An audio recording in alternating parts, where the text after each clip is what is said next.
महानगरपालिकेचे जे दोन्ही प्रभाग अधिकारी आहेत त्यांच्या मार्फत आपण डोंबिवली रेल्वे स्टेशनच्या परिसरात फेरीवाले असतील किंवा मग रस्त्याच्या वर फुटपाथवर जी काही अतिक्रमण असतील त्या अनुषंगाने मागील 2 दिवसांपासून नियमित कारवाई करतोय आणि ही कारवाई इथून पुढे सातत्याने करण्यात येईल हे महापालिकेच्या वतीनं निश्चित करण्यात आलेलं आहे।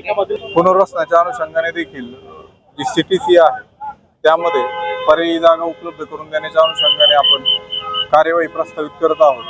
त्या अनुषंगाने देखील लवकरच प्रगती दिसून येईल। मात्र त्याचबरोबर पुनर्वसनाव्यतिरिक्त 150 मीटर मध्ये कोणत्याही परिस्थितीमध्ये आपल्याला फेरीवाले किंवा कुठल्याही प्रकारचा अतिक्रमण रेल्वे स्टेशनच्या परिसरामध्ये मान्य न्यायालयाच्या आदेशानुसार अलाउड करता येणार नाही किंवा तशी परवानगी नाहीये।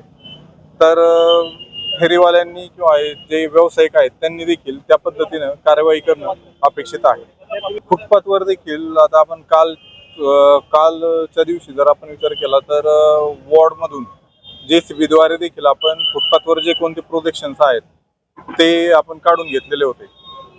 तर या अनुषंगाने हे देखील आम्ही महापालिकेच्या वतीनं सगळ्यांना एन्श्योर करू इच्छितो किंवा करतो आहोत की त्या अनुषंगाने देखील फुटपाथ नागरिकांना चालण्यासाठी रिकामी ठेवण्याच्या दृष्टीनं महापालिकेच्या वतीने कारवाई करण्यात येईल। त्याच्या कारणमध्ये मी आपल्याला फार सांगू शकणार नाही, मात्र आम्ही एवढं महापालिकेच्या वतीनं एन्श्योर करू की इथून पुढे कुठे फेरीवाले 150 मीटरच्या परिसरामध्ये दिसणार नाहीत रेल्वे स्थानकात। धन्यवाद।